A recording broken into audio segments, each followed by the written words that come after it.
मैं अमित ओझा और आप देख रहे हैं इंडियन टीवी न्यूज। अभी हम मौजूद हैं गोरखपुर के दाऊदपुर एरिया में, जहां पे अन्नपूर्णा चेस्ट क्लिनिक हॉस्पिटल है और यहां के जो डॉक्टर साहब हैं एस के लाड साहब, वो हमारे साथ हैं। तो इन्होंने एक मुहिम छेड़ी थी जिसका हमारे पास एक वायरल जो है हमारे पास स्क्रीनशॉट आया था।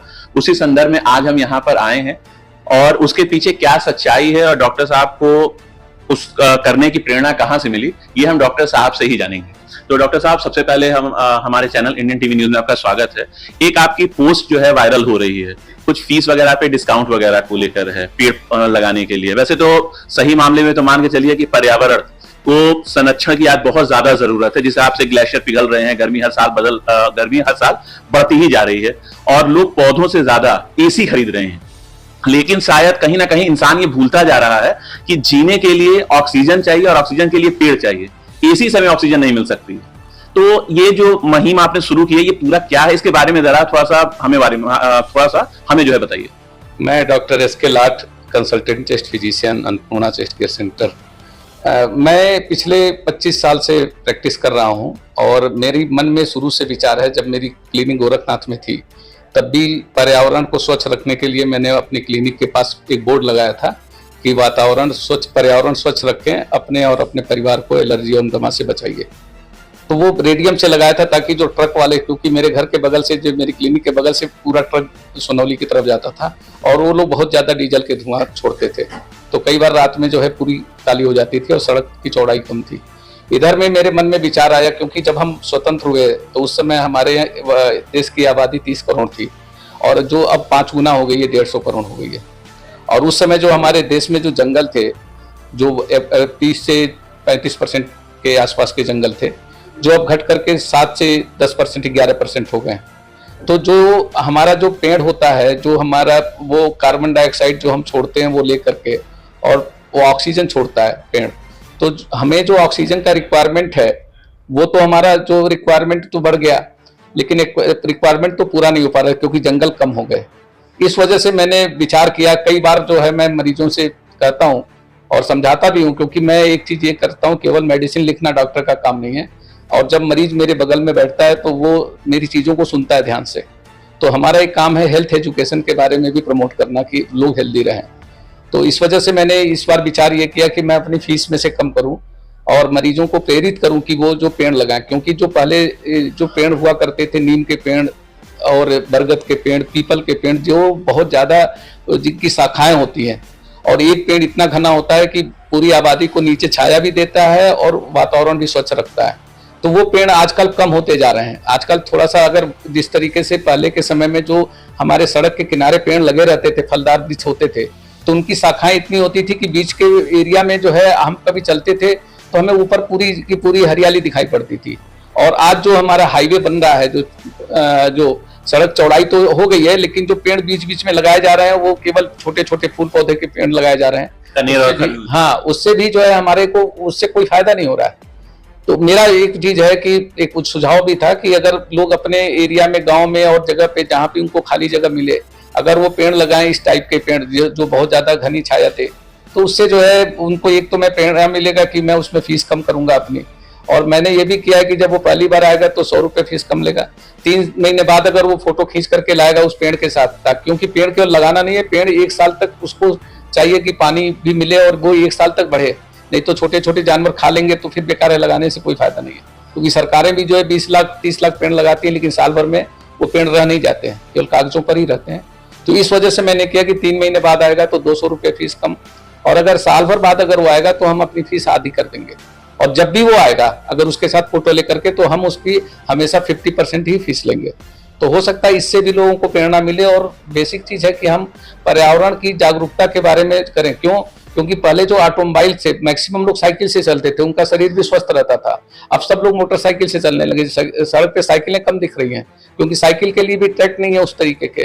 तो हम इसके लिए, और इंडस्ट्री जो विकास है, विकास में जो हमारी औद्योगिकरण हुआ, उसमें भी जो प्रदूषण के मानकों का पालन होना चाहिए वो नहीं हो रहा, उससे भी जो है बहुत ज्यादा प्रदूषण हो रहा है। तो हम वातावरण, जल को प्रदूषित कर दिए, हम हवा को प्रदूषित कर दिए, और यहाँ तक कि नॉइज पोल्यूशन भी बहुत ज्यादा हो गया। सरकार अभी काम तो कर रही है, लेकिन हम लोगों का भी एक काम है कि बीइंग समाज के, हम एक सोसाइटी के लोग हैं, और बीइंग ए डॉक्टर, अगर मैं डेली अगर 50-100 लोगों से मिल रहा हूँ और उसमें करूं तो हो सकता है कि अगर एक एक डॉक्टर भी, चिकित्सक भी अपने अपने क्लिनिक पर अगर इस तरीके की जागरूकता फैलाए तो हम समाज में एक बड़ा बदलाव ला सकते हैं। तो जैसा कि ये जो आपने मुहिम जो छेड़ी थी, जो मुहिम को आपने स्टार्ट किया था, इसके प्रकरण में जैसे और भी कई डॉक्टर्स ने गोरखपुर के, उन्होंने भी इस मुहिम को आगे बढ़ाया है, वो भी अपनी फीस में जो है छूट दे रहे हैं। तो क्या वाकई ऐसा लगता है कि जनता इस चीज को समझ पाएगी? नहीं, बिल्कुल बिल्कुल। अगर हम उनको, पहले तो हमको एजुकेट करना पड़ेगा कि ये जो वातावरण प्रदूषित हो रहा है तो उसके स्वास्थ्य पर, वो चूंकि फीस देकर के यहाँ पे आकर के नंबर लगा के दिखाते हैं, तो मुझे लगता है कि अगर वो भी अगर जाकर के आगे प्रमोट करे और लोगों को, तो ये एक चेन बन जाएगा और इससे जरूर समाज में फायदा होगा। क्योंकि हमें उनको बताना पड़ेगा कि स्वच्छ हवा से, जस्ट मैं अपने मरीजों से अभी भी कहता हूँ कि जैसे आज हमें स्वच्छ पानी नहीं मिल रहा है तो जगह जगह लोग बिस्लरी का बोतल का पानी पी रहे हैं। तो अगर हम वातावरण को स्वच्छ नहीं रखेंगे तो एक समय बोतल में ऑक्सीजन भी बिकने लगेगा। कई कंपनी ऑक्सीजन का भी आधा लीटर, 1 लीटर, 2 लीटर का सिलेंडर लेकर के बाजार में लाएंगी और हमें लेना पड़ेगा। जैसे हमारे दिल्ली को गैस चैम्बर, अगर हाई कोर्ट ने कहा है, सुप्रीम कोर्ट ने कहा है कि दिल्ली हमारा गैस चैम्बर बन गया है, तो ये धीरे धीरे पूरे भारत में जहां जहां औद्योगिकरण होगा वहां वहां ये चीजें हो सकती हैं। तो हमें अगर खुद भी, और आप मीडिया पर्सन का तो आपका काम है इस चीज को फैलाना अच्छी तरीके से, हम लोग तो फैलाते हैं। हाँ, और आपके सहयोग से ही ये सब चीजें होंगी। जैसा कि अभी एक और जो है एक वीडियो वायरल हो रहा है, हाँ। उस वीडियो में ये बताया जा रहा है कि अभी जो स्थिति है, इस स्थिति में कम से कम अभी आज की डेट में भारत, मतलब विश्व में 5000 करोड़ पेड़ों की जरूरत है।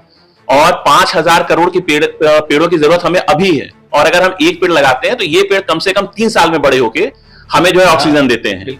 और जैसा कि लोग कहते हैं भ्रांति है या जो है, उसके बारे में तो आप ही बता सकते हैं क्योंकि आप लोग डॉक्टर्स हैं, कि जो पीपल का पेड़ है ये 24 घंटे ऑक्सीजन देता है, बाकी जो पेड़ है वो दिन में ऑक्सीजन देते हैं, रात में कार्बन डाइऑक्साइड देते हैं। तो क्या वाकई ऐसा है कि पीपल का पेड़ 24 घंटे जो है ऑक्सीजन देता है? पीपल का पेड़ बहुत अच्छा होता है। एक तो पीपल के पेड़ में अगर हमारी मान्यताओं के हिसाब से कि उसमें देवता वास करते हैं, इसलिए हम लोग पीपल का पेड़ काटते नहीं है। और पीपल का पेड़ ऑक्सीजन देता है। कुछ पेड़ हैं जो 24 घंटे ऑक्सीजन होते हैं। हाँ हाँ, और शायद इसीलिए जो है ऐसी मान्यता बनाई गई कि लोग पीपल के पेड़ को ना काटें। हाँ, उसकी पूजा होती है। बरगद के पेड़ है, पीपल के पेड़ है। और सबसे बड़ी चीज है कि ये जो है इसमें कई डालियां निकलती हैं और ये घने होते हैं। इसमें पत्ते बहुत ज्यादा होते हैं और ये घने होते हैं। एक पीपल का पेड़ 25 साल बाद अगर होगा तो मुझे लगता है कि पूरे के पूरे, हम जब छोटे थे तो हमारे घर के सामने एक पीपल का पेड़ हुआ करता था और हम, मेरे हिसाब से हम सारे बच्चे जो है वहां पे जाकर के खेला करते थे। अब तो वो पेड़ नहीं रहा, लेकिन वास्तव में बहुत छाया देता था। कम से कम 15-20 गायें वहां पर बंधी रहती थी। ये तो डॉक्टर साहब हम लोगों की उम्र का हो गया, मतलब हम लोग तो मान के चलिए कि 40 प्लस हो गए हैं, आपकी उम्र हो गई। लेकिन जो आज का युवा है, आज का युवा ज्यादातर जो है केवल रील्स के चक्कर में, सही मामले में तो मान के चलिए बहुत ही कम युवा ऐसे हैं जो अपने पर्यावरण को लेके वाकई संवेदनशील हैं। उनके लिए आप लोग क्या कहना चाहेंगे? क्योंकि सबसे ज्यादा जो प्रेरणा है वो युवाओं के लिए ही जरूरी है। अगर हम समाज को बनाने के लिए हमें अभी से ये जो प्राइमरी स्कूल, प्राइमरी शिक्षा है, बेसिक शिक्षा, वहां से हमको जागरूक करना पड़ेगा। क्योंकि वो जो छोटे बच्चे हैं जब बड़े होंगे और वो जब चीजें करेंगे तो हमें अपनी पुरानी संस्कृति की तरफ लौटनी पड़ेगी। और हमें इन चीजों से जो भी है, जितनी भी डेवलपमेंट होना चाहिए, वो पर्यावरण को नुकसान पहुंचा करके डेवलपमेंट नहीं होना चाहिए। यानी कि विकास होना चाहिए लेकिन पर्यावरण के विनाश की कीमत पर नहीं होना चाहिए, बिल्कुल नहीं होना चाहिए। और ऐसी बात नहीं है, हमारी आज का जो भी पीढ़ी है वो भी वापस लौट रही है। वो भी, क्योंकि जो सोशल मीडिया को भी वो देख रहे हैं और आपके चैनल और जितने भी मीडिया के चैनल हैं, अगर आप लोग भी इस चीज को आगे बढ़ाओगे तो वो भी देखेंगे। क्योंकि सांस से, अगर सांस किसी की फूलेगी तो उनकी भी सांस फूलेगी। हाँ, उनकी भी फेफड़े की कैपेसिटी कम होगी। तो अक्सर होता यह है कि सर, जैसे डॉक्टर साहब, जैसे हम ऑक्सीजन लेते हैं 40 साल 50 साल तक, हम पर्यावरण से, वातावरण से हम फ्री में ऑक्सीजन लेते हैं। लेकिन जब वही व्यक्ति जब अस्पताल में पहुंचता है तब वो 100 रुपए से लेकर 200 रुपए जब प्रति घंटा देता है, और एक दिन का जब उसका जो है 20,000 22,000 रुपए जो ऑक्सीजन का आता है, तब उसको एहसास होता है कि उसको जिंदगी में एक पेड़ लगाना चाहिए। तो क्या इस चीज को लोग पहले क्यों नहीं समझते हैं? नहीं, क्योंकि शुरू से जागरूकता नहीं फैलाई गई। कभी भी जो है हम लोगों के यहाँ जो है ना, जो भोग की चीजों को कभी भी हमने अपनी संस्कृति की तरफ किया ही नहीं। जो वेस्टर्न कंट्रीज के लोग हैं वो हमारे वेदों को रूपांतरित करके अंग्रेजी में वो पढ़ रहे हैं। वहां पे मेडिकल साइंस में पढ़ाई जा रही है हमारी वेदों की चीजों को, और हम अपनी चीजों को भूल गए हैं। जो भी पुरानी हमारी सरकारें थी उन्होंने कभी प्रमोट नहीं किया हमारी चीजों को। और हम अपनी चीजों को, हम जब दूसरा कोई हमारी चीजों को, जब नीम और हल्दी बाहर की कंट्री में पेटेंट हुआ तब जाकर के हम नीम के दातुन तो जो विदेश है, विदेश में तो मॉल में बिक रहे हैं। हम खुद जो है नीम के दातुन हम अभी भी प्रयोग कर रहे हैं। लेकिन हम नहीं कर रहे हैं, हम जो है टूथब्रश और जो है टूथपेस्ट बैठ के पड़े। देखिए, अगर मुझे लगता है कि हमें अपनी भाषा, अपनी संस्कृति और अपने देश पर अभिमान जब तक बच्चों के अंदर नहीं जागरूक होगा, तब तक हम नहीं, केवल भोग विलास की चीजों की वजह से सुख नहीं मिलता है। अभी दुनिया वास्तव में फिर से लौट रही है अपनी पुरानी चीजों पर। अभी भी कई घरों में मैंने देखा, हमारे डॉक्टर मित्र हैं, वो फूल के बर्तन फिर से यूज करने लगे हैं, फिर से वो एल्युमिनियम और चीजों को तो जागरूकता जब तक फैलेगी। मैं अपने मरीजों से कहता हूं, जो मैं हॉस्पिटल में है, कि आप प्लास्टिक के बर्तनों में खाना मत लेकर के आए। कई लोग पन्नी में दाल और सब्जी और ये सब, तो मेरे यहाँ इस हॉस्पिटल में मना है कि कोई भी अगर है तो उनसे कहता हूं कि टिफिन खरीद लो, अगर आपका मरीज ज्यादा दिन भर्ती रहे, लेकिन आप बर्तन में लेकर के आओ, आप प्लास्टिक में लेकर के मत लाओ। तो हमें कई चीजों पे कई मोर्चों पे काम करना है। और हम चिकित्सक लोग, अभी हमारे मेयर का जो चुनाव हुआ, तो हम सारे चिकित्सक लोग मिल करके जो है हम लोग गए, महाराज जी के आदेश, आशीर्वाद और आदेश से हम लोगों ने किया। तो पब्लिक हमारी बात सुनती है। जब डॉक्टर सड़क पर निकलेगा तो पब्लिक बात सुनेगी। हम अगर केवल अपने कमरे में बैठे रहेंगे, वहां भी हम कर सकते हैं जागरूक, और हम समाज में भी चीजें कर सकते हैं। वास्तव में लोग, चिकित्सक को ये भी चीजें करना पड़ेगा कि केवल अपनी मरीज को देखने से नहीं, हमारी दायित्व तो समाज के लिए और है। समाज ने हमको बहुत कुछ दिया है, हमें समाज को लौटाना है और एक स्वस्थ समाज बनाना है। जैसे कि हमारे साथ डॉक्टर एस के लाट साहब ने बहुत अच्छी चीज कही, लेकिन जो सबसे जरूरी बात है, विकास होना चाहिए, लेकिन पर्यावरण के विनाश की कीमत पर नहीं।